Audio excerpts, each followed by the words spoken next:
Hey, Nubian guys and goddesses, this is TB Wahid, Black Living Room Talk. It's been a minute. We are reading The Black Muslims tonight, which starts in 1965. This is still the chapter of The Revolt Against Western Values by Philip Mason. I've learned a new word again, and I've learned some things that I didn't know. And I hope that you are enjoying listening to this reading.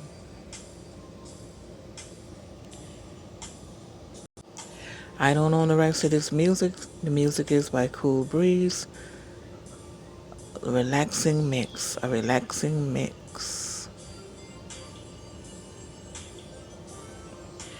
The Black Muslims. In 1965, the Annals of the American Academy of Political Social Science devoted a special number to the Negro protest. I'm going to turn this down just for a minute. The authors seem, to an outside observer, to fall into two camps. Those who emphasize the progress made in the last 20 years and those who emphasize the inequalities that remain. I read this book exactly as the author has written it. I don't add to or take from. I may say something along the way as I read, but for the most part, I just read it exactly like the author has written it. In general,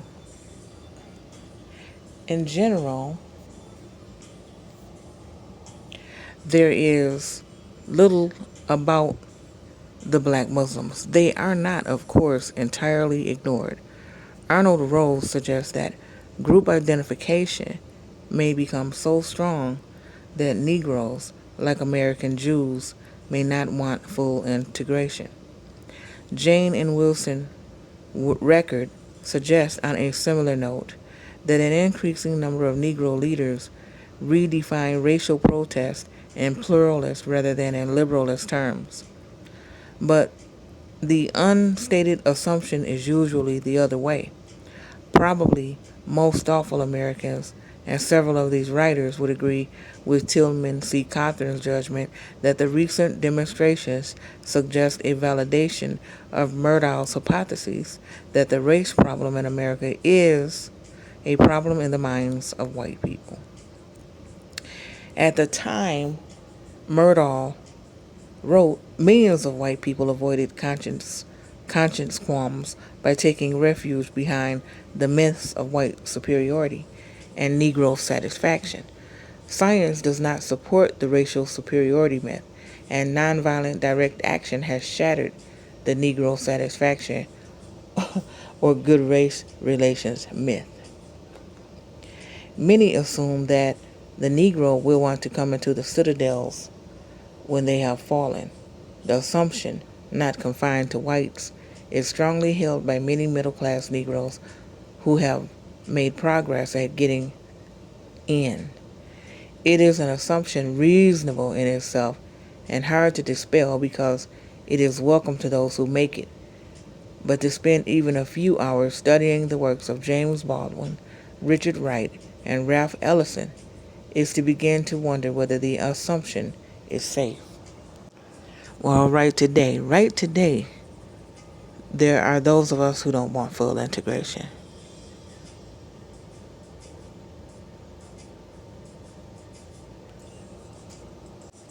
The evidence in its favor is strong.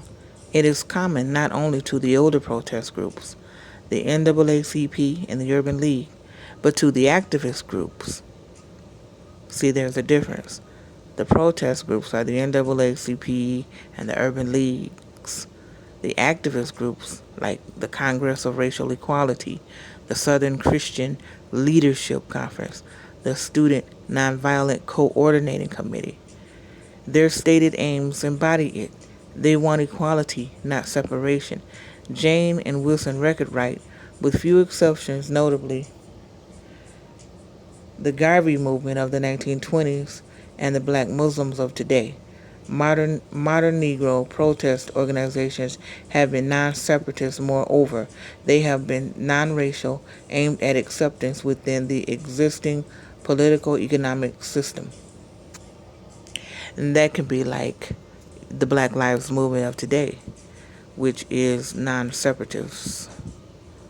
Okay. Moreover, those types have been non-racial, aimed at acceptance within the existing political economic system. This is, of course, true.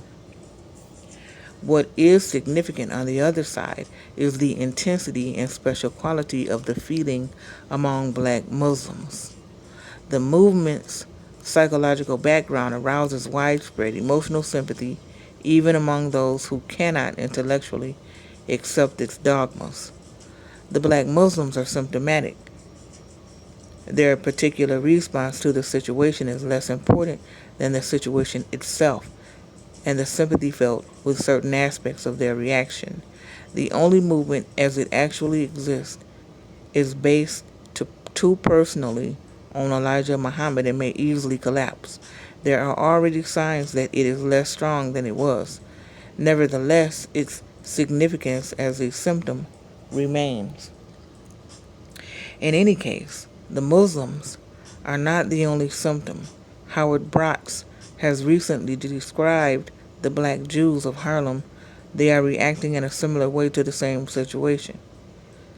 The content of their dogma is quite different from that of the Muslims, but the psychological background is the same. C. Eric Lincoln mentions in his book on the black Muslims that more than 20 bodies in New York City operate in the name of black solidarity.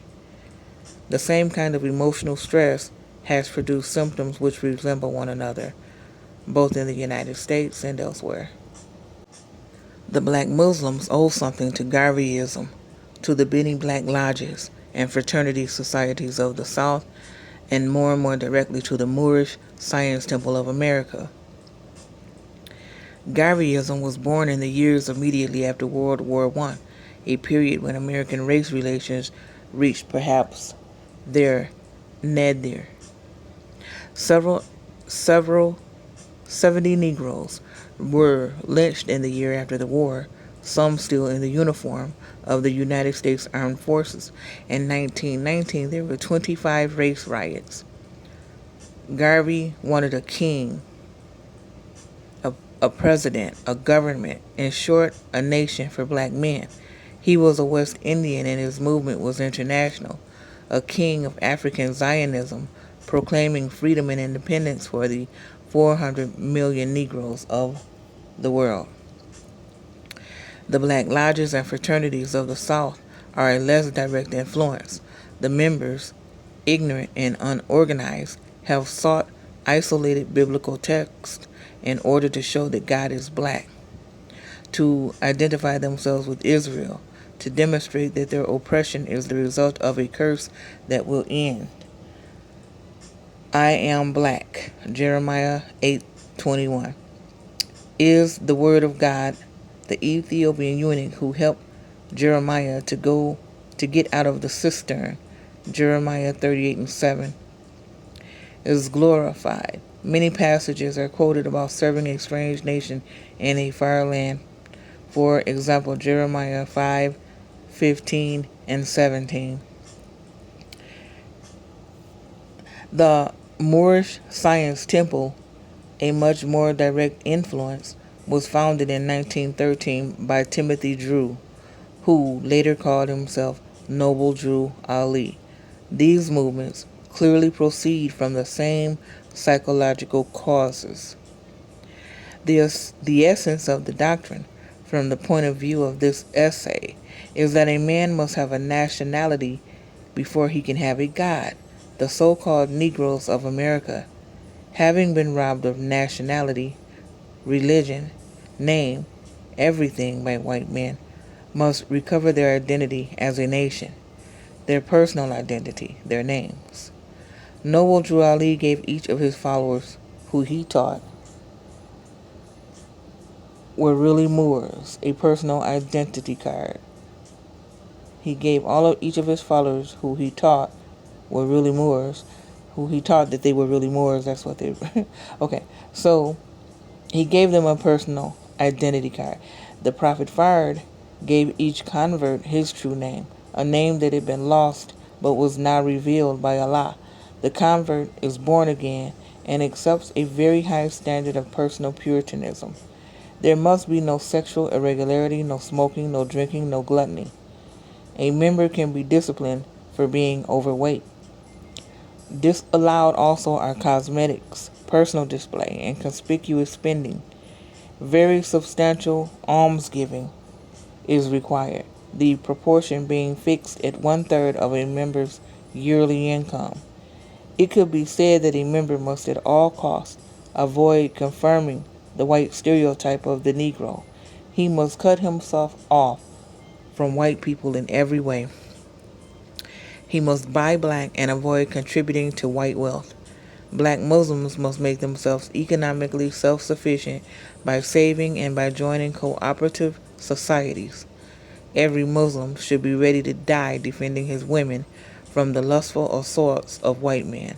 Above all, the Muslim must never mingle with white people in marriage. He must reject their degenerate blood as well as their corrupt morals. The whites have had their day. Why integrate with a dying man? In the beliefs of the black Muslims, as in those of various other protest groups, there are absurd elements that are not likely to appeal to the educated. That Muslims are linked by blood to all non-white people and that the rule of white men will end in 1984 are examples. Nor does it seem likely that very serious attempts will be made to learn Arabic, which is singularly unrelated to the needs of modern Americans. There are, however, two more permanent elements: the cluster of forms of behavior repudiating the white stereotype of the Negro and the cluster of beliefs repudiating white good intentions. The determination not to act like a nigger imposes very severe discipline. Regulations help the devotee to build up his self-respect and to regard with contempt the corrupt and luxurious race that has humiliated his people. This is a feature common to many protest movements. The repudiation of white goodwill is more specific to the Muslims. Had the white man really wanted to be just, they argue, he could have been so at any time during the last 300 years. While undisputed ruler of the world, he never spoke of integration.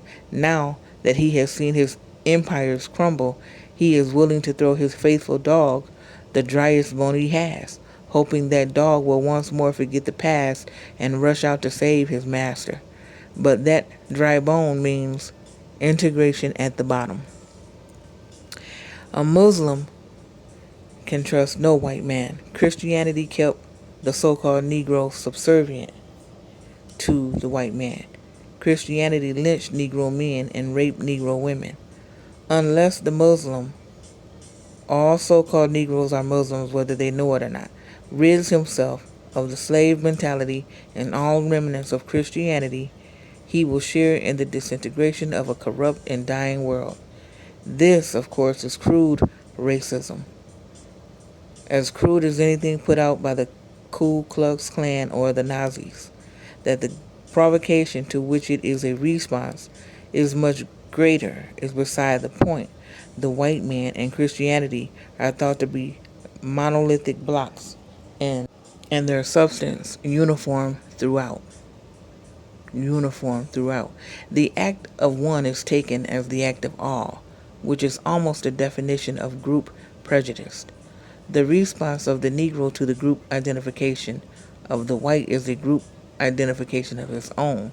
Already there are dangerous manifestations of familiar themes. The defense of female purity is shared with the white Southerners.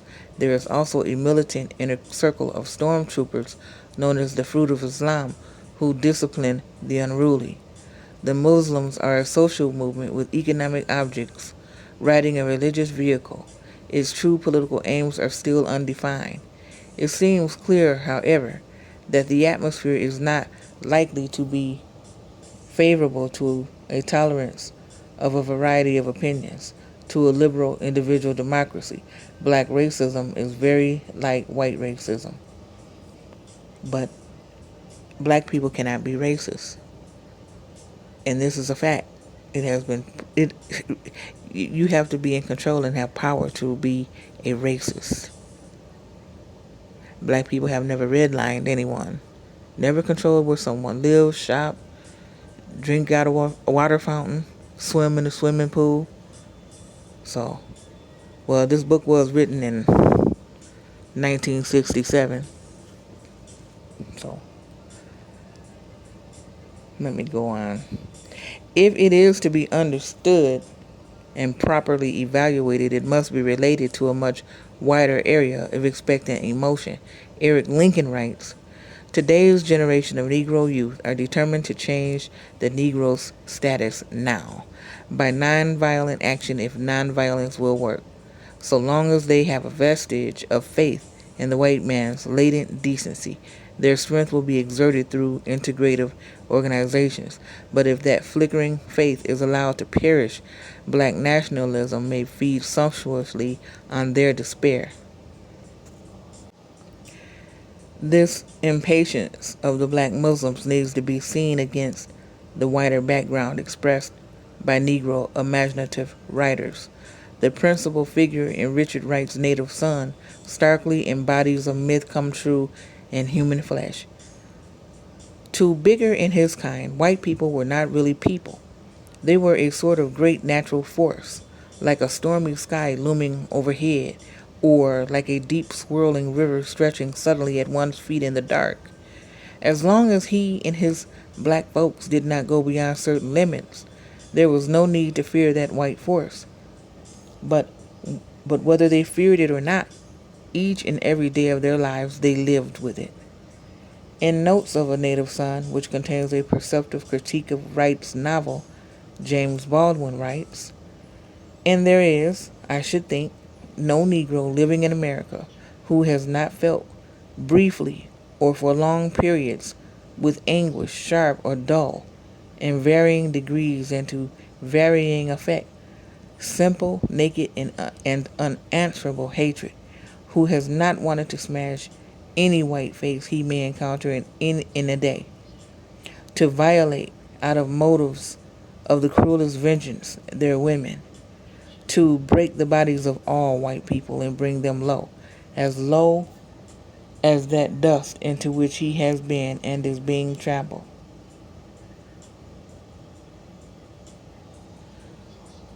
Here is another of the main strands in the psychological background of the Muslims. It explains the attraction the Negro intellectual feels toward the Muslims, even though he is repelled by the absurdities in their creed. The feeling is directed with an added irritation at the white liberal, those whose good intentions make it more difficult to hate all white men without reserve, the white liberal. A third strand, and not the least important, is the search for identity. This is the phrase that is generally used, but what is really sought is a cultural and intellectual pedigree. It is expressed in the visiting cards of Noble Drew Ali, the new name given to the reborn Muslim, the official designation as the Black Nation of Islam, or the recurring phrase, the lost found nation of Islam. This too is a constant theme for the Negro writers, among whom there was a period of romantic nostalgia for an exotic African home, a land of golden fruits and brilliant flowers, beautiful black women and mysterious black kings. This wistfulness could not survive contact with reality. Langston Hughes was as disillusioned with Africa as V.S. Naipaul was more recently with India. Ralph Ellison saw that to expect in Africa a homeland with which he would find himself linked as though by instinct was to identify race and culture. James Baldwin fled from a United States in which he was rejected to Paris and Switzerland. Baldwin could not, however, honestly identify himself with European culture. He discovered that he was American after all, even though he was denied a lousy cup of coffee in America. In this long battle, he writes, the white man's motive was the protection of his identity. The black man was motivated by the need to establish an identity. Impatience is one strand in the rope. Resentment at oppression, at ostracism, at indifference, at patronage. A second, the search for identity, a cultural pedigree. A third, all three are shared by black Muslims and intellectuals alike. What is still rejected by most Negro Americans is the tactic of separatism. One cannot hate all the time, as Baldwin admits, and what is the use when the odds are so heavy? Like the Afrikaner, the Negro American has nowhere else to go. He must live with this situation. Besides, there is much that he admires. He is an American, as more than one writer has stressed, perhaps the most American of all Americans. James Baldwin, looking at Chartres Cathedral, feels he is less a part of the Western heritage than he is a white American, than as a white American. He cannot find refuge in Europe. He must return to his Americanness. But what tactic can the Negro adopt? Until recently, the Negro in the South was confronted with a social system that he had to accept, avoid, or rebel against. It was easiest to bow to it. It was possibly to escape for a time in the Negro church, in a lodge or fraternity, or more permanently in the North. In the end, there was only disillusion. Escape could not be permanent. Revolts occurred but were suppressed. Most of the time, revolt was perceived to be hopeless, and the Negro was therefore dubbed submissive. Today, these three ways of dealing with the social situation, acceptance, avoidance, regression, are all felt to be insufficient. Even in the South, acceptance of the old system has surely ceased, except outwardly as a temporary tactical device. Avoidance cannot be a permanent answer to an honest man, as Baldwin discovered. Rejection of the old system must be, by now, almost complete among Northern Negroes with any education. But this does not mean rejection of the values of the dominant group. The Northern Negroes are poised expectantly, still ready to be Americans.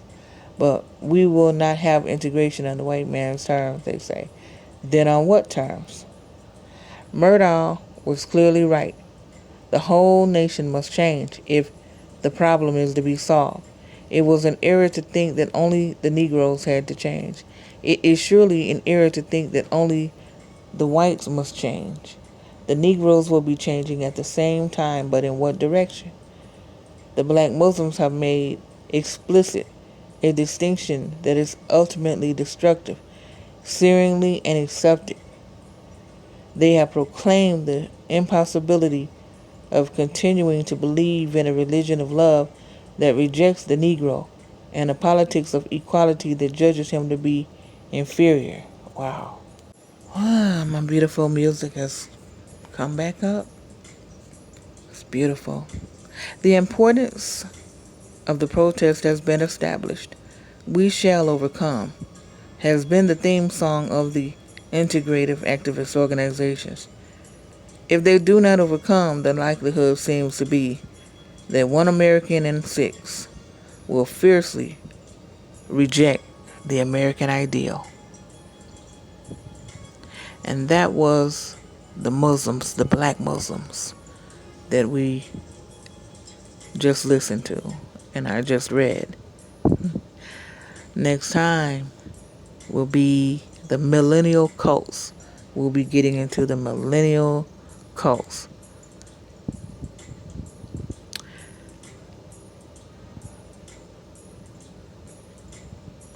Thank you for listening. If you are just visiting, please like, share, and subscribe.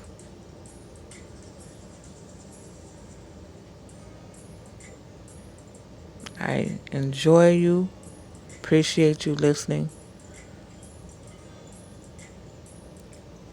Peace, love, and light.